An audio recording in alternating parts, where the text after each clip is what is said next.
Hi, first graders. You've been so busy writing small moment stories. Sometimes writers come up with great big topics, like a whole trip or a whole summer vacation. We call these watermelon stories. Pretend you're holding a big watermelon with me. Yeah. These stories are like watermelon because they are big and heavy to carry and heavy to write. Today, I want to teach you that small moments writers write about tiny seed stories. These are the little stories that live inside of that big watermelon topic. Okay? Let's look at how the author of Jabari Jumps did this.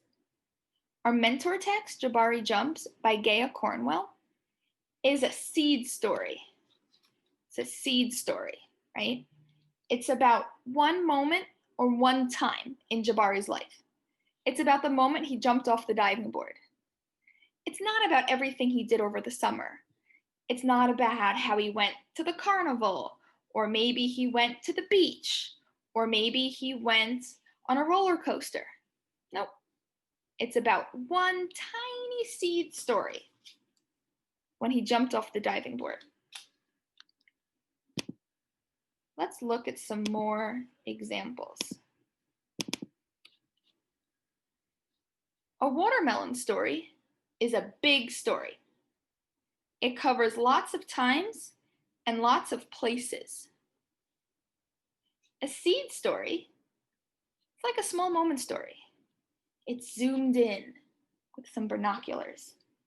And a seed story talks about one time and one place. A weekend at Grandma's house is a watermelon story because it covers the whole weekend. It covers when you get there, what you eat, when you go to bed, what you do. Lots of time in the story and lots of places. Maybe your grandma's house. Maybe you go for ice cream. Maybe you go to the store. Some seed stories that I could pull out from my weekend at grandma's could be making pancakes for breakfast, right? How we made pancakes for breakfast at grandma's house. That's a tiny seed story. Another seed could be about how we built a fort with my cousins. That's a tiny seed inside the big watermelon. And another tiny seed is when we went out and got ice cream. These tiny seeds, like the making pancakes, building a fort, and getting ice cream, was one time and one place during the weekend.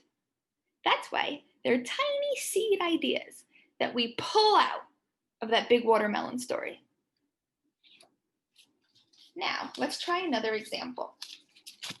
I'm going to put some ideas down, and you can think. Which is the seed and which one is the watermelon? Okay. Went on seesaw, went to school, ate lunch,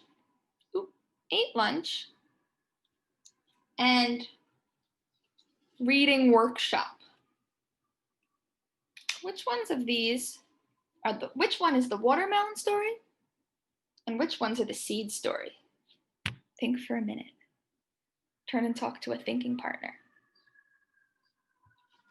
Yeah. Kids were saying that going to school, when you went to school, that's the watermelon story. That's your big watermelon. Because all of the other things happen inside that watermelon. They happen inside the school day. Going on seesaw, that's a seed that we can pull out of that watermelon. So is reading workshop. So is reading workshop.